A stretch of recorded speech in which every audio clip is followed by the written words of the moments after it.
Okay, welcome back to video 2 of our Advanced Foreman training course. There's a little bit of cleanup I want to do from the last lesson, and then we'll move on. The first thing is I wanted to point out that if you click on this Add New button and then decide that, hey, I don't want to add an employee, and close this out, it's going to add a blank entry up here. That essentially is a bug. I do a lot of updates on this software, and recently we added this import feature right here, and for some reason it's adding a line if you don't make an entry there. So I'll get that cleaned up with the developer, but I just wanted to let you know if you happen to have a basically a blank line up here, you can go ahead and just click the X and it'll take that out and clean it up, so you don't need to leave that in there. The second thing is this import employee file. The reason I actually created this is so that you can link this with your accounting software, and if you do that, your accounting software can spit files to my profitability software right here and update your employee list automatically, you know, once a day, once a week, once a month, whatever's relevant. Sometimes companies go through hiring spurts, and you know, you want to keep that employee list fresh so that if a new employee comes out on your job site, you know, they're automatically entered into the roster, so you can select them and start scheduling them right away. It should include their wage and everything you need, classification to get them going. So that feature is there. It will link up with a accounting software. I haven't had the opportunity to test it with all accounting softwares, and so if that's something that you want to do in the future, best thing is to get in touch with me and we'll do a little testing, you know, for your company, and figure out what it's going to take to make that work. Probably just a few simple adjustments, and it's available if you want to use it.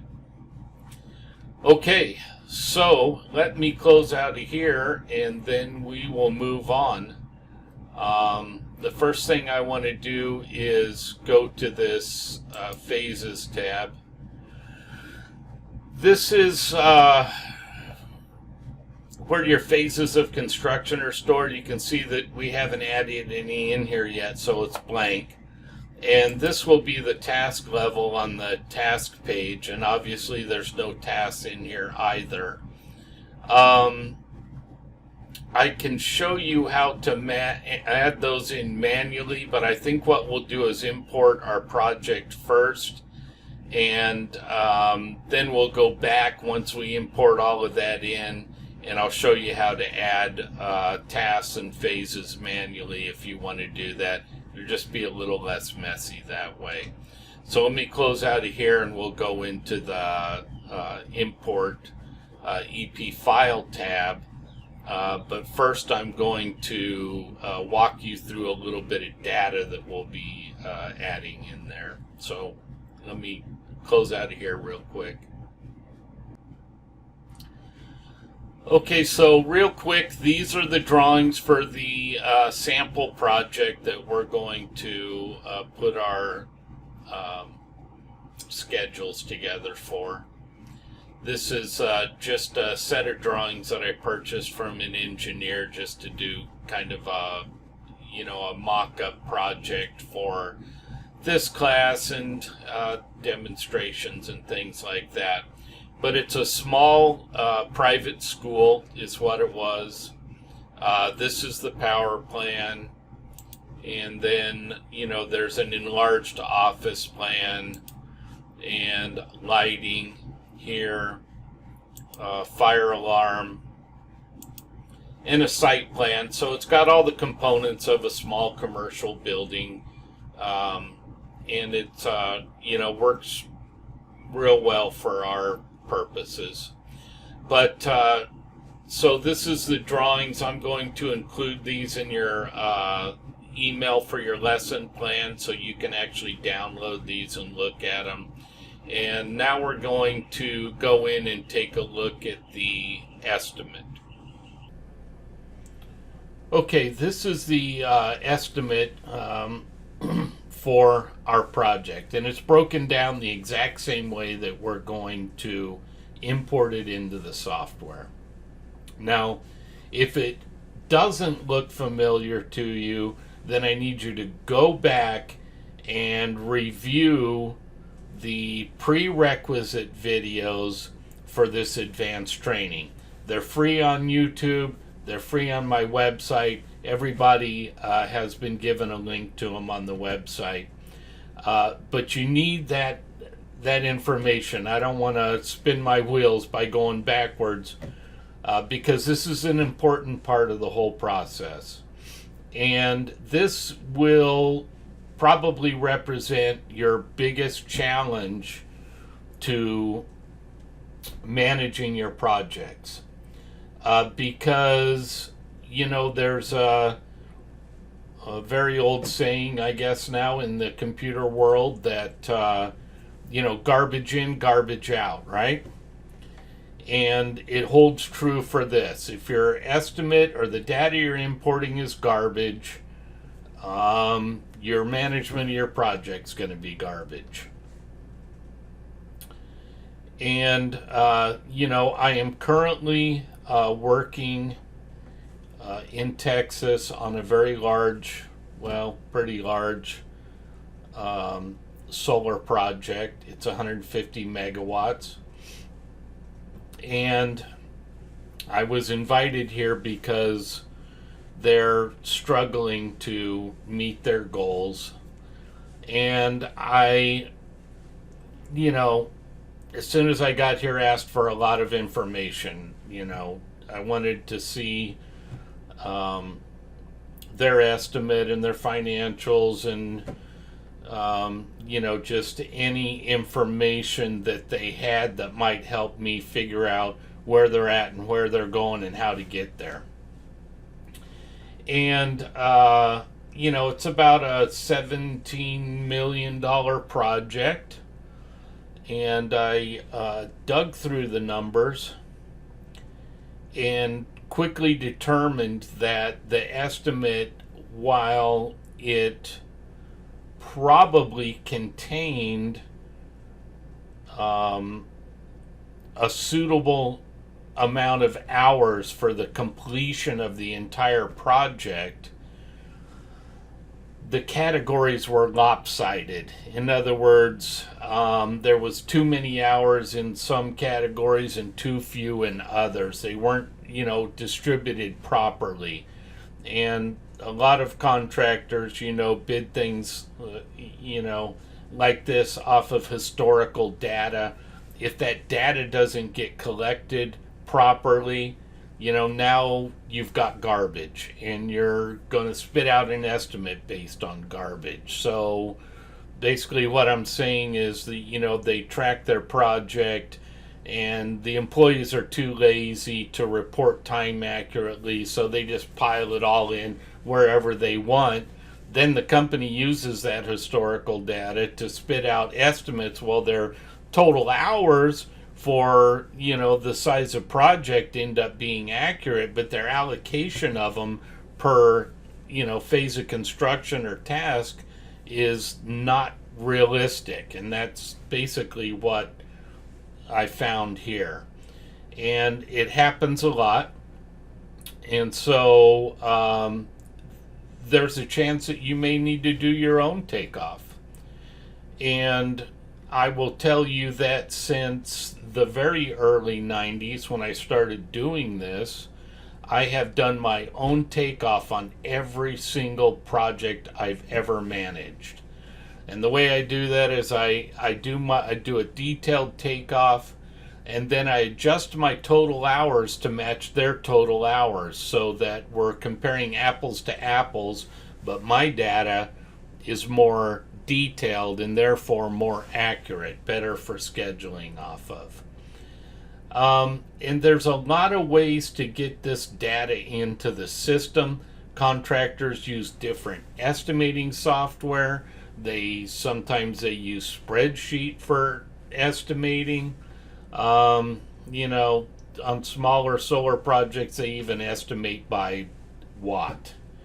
So there's a lot of different ways that data may come to you. And I'm going to kind of do a quick overview here just so that you can see some of the different options for getting the data into the software. But what it's probably going to boil down to is when you're ready to manage a project, you're going to have to get the data in some form from your company. I'd like you to contact me, share that with me, let me see if I can help you get it structured properly to import in.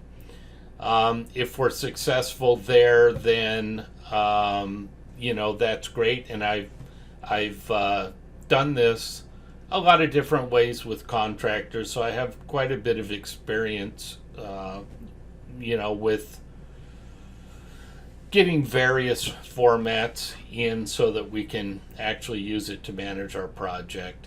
I will tell you that the very first project that I did, let me just open a new window here. I actually built my estimate with one of these RS Means electrical estimating books. It was, early 90s, so 30 years ago, when I figured all this out and decided to manage my first project. I bought one of these books and I did a hand takeoff on ledger sheets. And I'll show you what ledger sheets look like in case you don't know that. Let me open another page. This is a ledger sheet. So I listed my task over here and all the material associated with it, and I hand totaled it all and came up with a total number of hours per task. And I went through the entire project and did that. It was a commercial building in Davis, California. It was a church, school, and fellowship hall. So it was a pretty decent sized commercial project.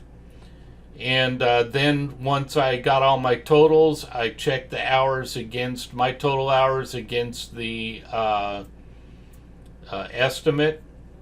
And then I adjusted them all by a percentage to get where I needed to be, so we were, running apples to apples, right? So, you may end up there. The best method, I think, and let me open one more page here for you. So another option is actual estimating software. And since, I believe, 1994, I've owned this software right here, the electrical version, EBM. Call it Electrical Bid Manager. I have a relationship with this company just since I've been a customer for almost 30 years, and I've talked to them a lot. So I'm actually going to give them a call and see if I can get some type of a discount on their basic software in case you want to go this route. I recommend it. I really do, because it gives you the ability to format your own projects in a manner that you can really get into some detail and manage them properly without having to convert your company's data or rearrange it in some way. And for the cost of the software, I mean, you buy it one time, and I don't update it every year. I don't even update the material database on it because I don't use it for actually estimating projects, although you could. I use it for capturing my labor strictly, almost exclusively. I do some solar projects that I manage all the material and stuff on, but what I'll do is I'll just spit out a material list and send it off to a material supplier that I deal with, and I'll have them quote the entire order, so I capture the cost of my material that way instead of paying to have them update the material database. So if you do that, you buy the software one time and you use it for 10 years if you want. Comes in a disc, and it's goes on your computer. If you get a new computer, you just call in, they give you a new key, and you can reload it on your new computer and use it. So I mean, you don't have to subscribe to their update. But anyway, I will get a hold of them, see if I can get some good pricing on their basic entry program in case you want to do that. But there's a lot of options, and we're going to be looking at some of those. I'll show you some different ways to get that data and get it into the software. Okay, so here we are back in our drawings. Now, I've already told you that getting data that is formatted in a manner that can be useful for managing a project is going to be your probably your biggest challenge. And one way to overcome that is to just do your own takeoff. Now, the larger the project, the less aggregate you want your task list to be. And so the smaller the project, the more aggregate it can actually be. But it just doesn't make sense to take a very large project and dice it up in real fine detail. You want tasks that can be completed in probably from a day to maybe even a week, depending on what it is. And we're probably going to have a conversation when you're ready to start a project, and let me see what you have, and we'll decide how to proceed from there. But now would be a good time to start looking at some of that so that we could share with the group different types of estimates and how to deal with them and how to maybe reformat them in order to use them, or whether they just need to be completely redone. So if anybody out there has access to, an estimate on a project either that you're managing or have managed in the past, I'd love to see that information just to see if we could, together work to reformat it and get it imported in. And so everybody could see maybe a different some different perspectives on what estimates might look like at different companies. For me, like I said, every project I've managed up to about $6 million since the early 90s, I've done my own takeoff on. And when people hire me now, that's just part of the process. It often doesn't make sense to organize your estimate in fine detail if you're just estimating to win projects, because you don't know which ones you're going to win and which ones you're going to lose. And so it does take a little bit more time to get it set up properly, and why waste that time if you're not going to get the project anyway, right? So for me, it's part of my process. When someone hires me to manage a project, I'll do my own takeoff.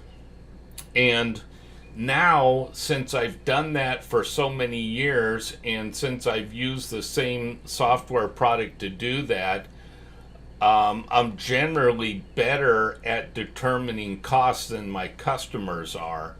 And so the first thing I'll do is my takeoff. I'll look at their hours, I'll look at my hours. I'm going to adjust my hours now instead of, early on, what I would do is adjust the hours to match the hours that were given to me, the total hours. I don't do that anymore. I know what I'm capable of managing a project at, labor wise. And so I'll do my own takeoff. I'll adjust it to my own rate of install. And generally what I'll do is I'll give money back at the beginning of the project. I'll just say, okay, here's your labor budget. Here's what I came up with. I'm going to give this money back to you, and I'm going to manage to my numbers because I'm very comfortable with them. If I go over a little bit, I know I still have that little bit of cushion between your number and my number, but this is the number I'm going to manage to. So instead of adjusting my hours to match their hours, I'll just give them some money back that makes them happy in the beginning. And if I can hold to it, which I generally do, then that turns into extra profit for them, and then they're really happy, and then they invite me back to do it again for them. So really want you to consider taking a look at getting some estimating software, or getting permission to use the estimating software, possibly even that your company uses, to do your own takeoff, to set your own project up the way you need to in order to manage it. Because they're probably not going to give you data the way you're going to need it, although it has happened. So if I was going to take off this project, the way I like to take off commercial projects like this is by circuit number, and I'll run this circuit all the way out to the end. That'll be one task. The software will actually split that into phase of construction, so it will split out the conduit and boxes and supports. It'll split out the branch wire. It'll split out the devices. If it's a lighting circuit, it'll split out the light fixtures. So it does a lot of that work for me. And the way I do this to make it faster, because it is a little more tedious than, what would be considered a traditional takeoff, to do task integrated estimating is what I call it. But it's not, once you learn how, it's not a whole bunch more. Because what I'll do is take off one of these circuits, and then I'll just copy and paste it and change the quantities and roll right on through this project. It doesn't really take me a lot of time. I can actually estimate a project in task integrated estimating almost as fast as someone who just groups everything together and slops it all in there. But that's because I've been doing it for a long time. So anyway, just to recap, listen, if you have any type of estimate that your company has pitched to you, I would love it if you could share that with the group so that we can see if we're able to reformat that and get it imported in. A lot of times we can. And also consider getting your own software or your own method for doing your own takeoff, because you'll be a lot happier and you'll be a lot more successful, I think, because you'll get the data the way you need it. And not only that, you'll learn job after job where your labor is going to hit, and then you can start making predictions for them and telling your own company where they're fat on hours or where they're lean on hours. You'll really become an expert at labor hours that way. So we're going to go into the software now, and I'll show you how to export a file and then import it into my software. Okay, so here we are inside the Vision software, Electrical Bid Manager. The sample project is open, and I'm going to go down here to the Reports tab, and we're going to do an extension of our takeoff. So there's a few things here for those of you who aren't familiar with this software, or perhaps even any estimating software. There are some factors you can adjust here, the most important of which is the labor. So if I click here, you'll see that there are 6 labor columns, and I went over this in the prerequisite video, so this should look familiar to you. Each labor column in order gets more difficult, so as the project gets more difficult, you may want to step up a labor column and adjust. I'm going to select labor column 2, and then between labor columns you can adjust by percentages. I have this set at 20%, so it's labor column 2 plus 20%, and that's, you know, just kind of maybe like a middle of the road labor factor. Not necessarily where I would bid at, but just something I selected for this example. And my project is broken out by phase now. All of these phases are inherent to the software already. As a matter of fact, I don't know if I mentioned this or not, but a couple years back, Vision actually had me go through their database and reallocate it basically this way. So I think their software comes in this format now. But it will actually split all of these tasks up by phase of construction. And then this is my task list that I took off. And this particular project has a lot of detail, but I did that intentionally just to show, you know, kind of what's possible. You don't really have to go to this level. Like I said, the sky is the limit on how you want to split up your project. And you know, when the time comes and you're ready to start a project, I suggest that we get together maybe on a phone call, or we'll have a web meeting or something. We'll take a look at your estimate and your project, and kind of I'll help you decide how you might want to split that up for managing, and then we'll kind of execute it. But if I click extension here, extension report, it's going to pull up the exact same report that we were looking at earlier. So I just wanted you to see this is basically the same thing that I had pulled up earlier. And I'm going to go ahead and close this out, and then I'm going to re-extend it again. Only this time I'm going to do extension spreadsheet. So it'll actually pull up basically like an Excel file of the estimate. And down here there's an export button, so we're going to go ahead and export a file. You'll see that Vision has enough confidence in me and my product that they've actually added a button here to export directly to my software. So we're going to export labor column and export as a flat file. So we want these both checked. Click OK. It's going to ask, where do you want to send this file? And I am going to select downloads. I'll just put it in there. So this is our Estimateguard sample project extension CSV file. I'll click save. Now we're going to go back into my software, and we're going to select that file, and we're going to go ahead and import it in.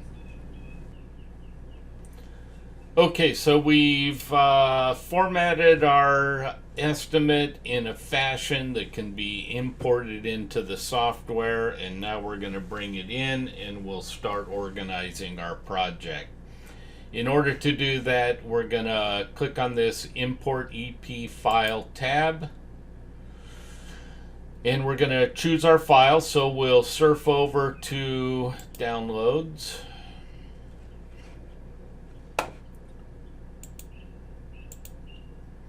And here's our file. We'll select that, click open.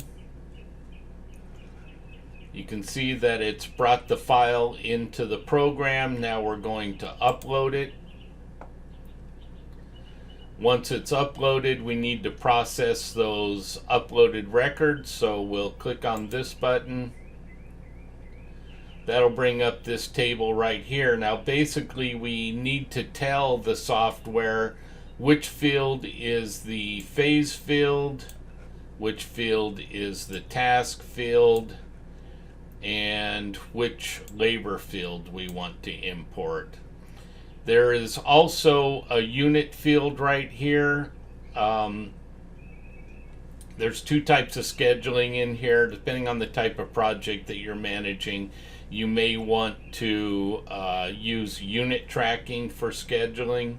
I use that a lot on solar projects if I'm working on the mechanical portion, because it's a big erector set, a lot of repetitive tasks. Just count the number you install each day. We're not going to worry about that right now, but this is also a good and viable option for managing commercial projects. If you want to manage your project by counting how much half-inch EMT gets installed every day, for example, how much wire gets pulled, things like that. That's another option that we can use. So like I said, there's just the sky is the limit on how your estimate is formatted and how you track your projects.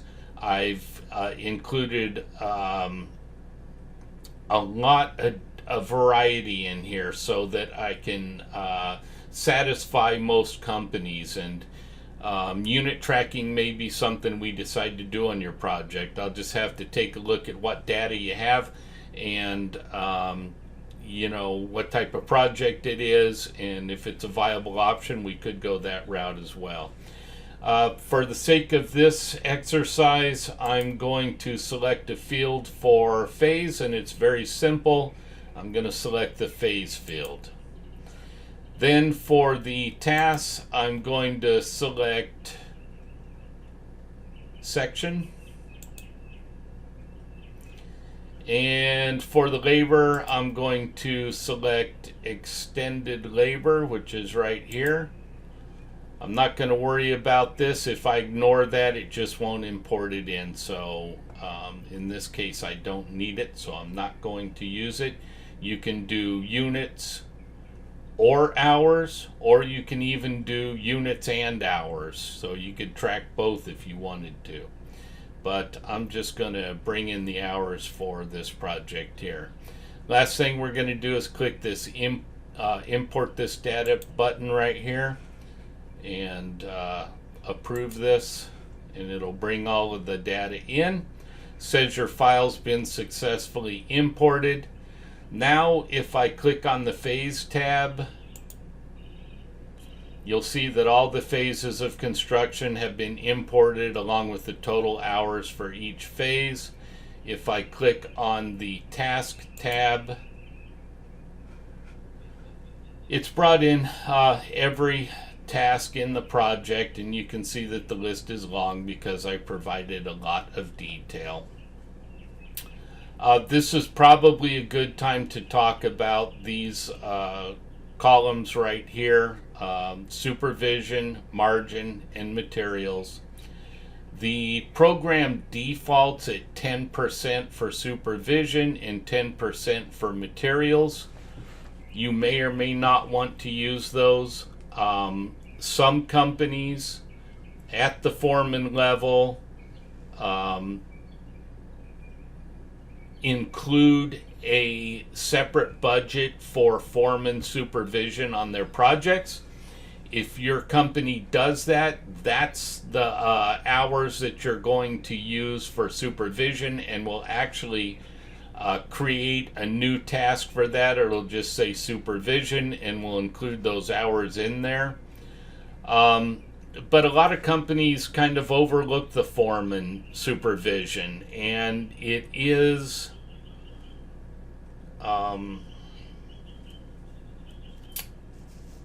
foreman supervision is non-productive time, okay? So somehow it has to be accounted for. And if it's not included as a separate line item in the budget, then what I do is I rob that percentage of time away from the employee when I assign the task to them. So instead of getting 100% of the time to complete the task, they'll only get 90. I'm going to shove 10% over to the foreman for supervision, laying them out, putting together schedules, making material lists, attending meetings, things like that. And I find that 10% is a pretty good number. You can play with that and verify it over time if it's enough for you or not. It is adjustable. You can adjust these individually by clicking on the task, and then I could adjust the supervision right here, or material handling. Or you can adjust it globally, meaning that everything is equal. So all of the tasks are equal now. They're all 10% supervision and 10% materials. If I wanted to make them 8% instead, I'd just put 8% in here, 0 for margin and 8% for material handling. Click global adjust and it will adjust all of these columns the same. Material handling is pretty much the same on most of my projects. Because of their size, I do use material handlers on my project. I just think that it makes a lot of sense to use a lower paid individual to shuffle material around, and I want my foreman installing material all day and not looking for it. So I'm pretty much a stickler to, here's your work area, here's the work I need you to do, stay in this area and get that work done. If you need materials, the material handler will shuffle those over to you. So I generally include material handling in here as well. Now on smaller projects, of course, I will let the journeyman, gather their own material. Just doesn't make sense to have a material handler on a real small project. So I would zero this out, just make it 0. The margin column here is just kind of like a bank account that you can use on your project. I normally don't use this anymore because I know pretty close where my labor needs to be. If you are managing a project for a company for the first time and you haven't been through several of their projects to determine what their labor requirements are, I would suggest banking 10% in here. So, if you put together a schedule to complete right on the day you're supposed to complete, generally you're going to overrun your schedule. It's just inherent that there's loose ends and things to finish up and little things that need to be done at the end of the project, and it causes you to run past that completion date.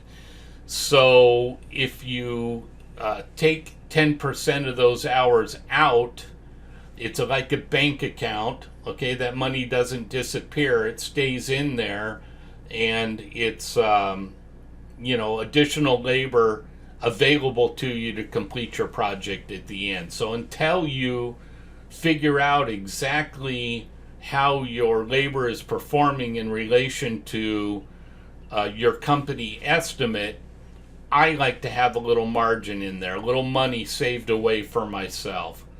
Another thing that will happen is if one of your workers completes a task early, they don't use all of their hours, that money that's left over doesn't disappear. It's going to go into this margin column. It's going to go into that bank account for you. And conversely, if someone takes too long to complete a task, like they install it and they install it wrong and they have to install it again, that work isn't free. You have to pay for it somehow. So that money is going to get deducted out of this margin column. So it's like a bank account that fluctuates based on you meeting your completion requirements. Okay, so that's kind of the what these three columns are about. And when we set up your first project, I'm going to let you set up your project, and I'm going to want to go through it with you, maybe on a web meeting or something like that, and we'll look at this stuff and kind of address these columns based on your type of project and what we know about your estimate. Okay, so the phases now, if I click back over here and I click edit on one of these, you'll see that all of the tasks for each phase have been imported as well as along with each hour. So if I close this and open another one, this one would probably be a good one with a lot of tasks in there. You can see everything's come in. I think I'm going to go ahead and end this video here. In our next class, what we're going to do is start building this Gantt chart right here. But I think I've gone on long enough for this video, and I'd like you to I'll send you the file for the labor. I'd like you to get that imported in there. And then we'll take up from there on our next class. Okay, I appreciate you guys. Please get this stuff imported and set up.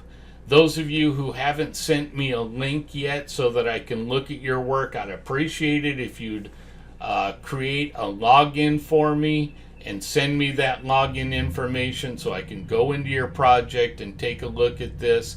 Best that we catch any errors right now so that we develop good habits. So I really do want to be able to get in there and take a look and make sure that you've done all this successfully.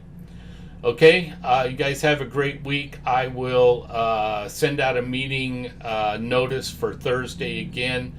You guys are welcome to give me some feedback on how you feel about the lesson going out on Monday and having the web meeting on Thursday.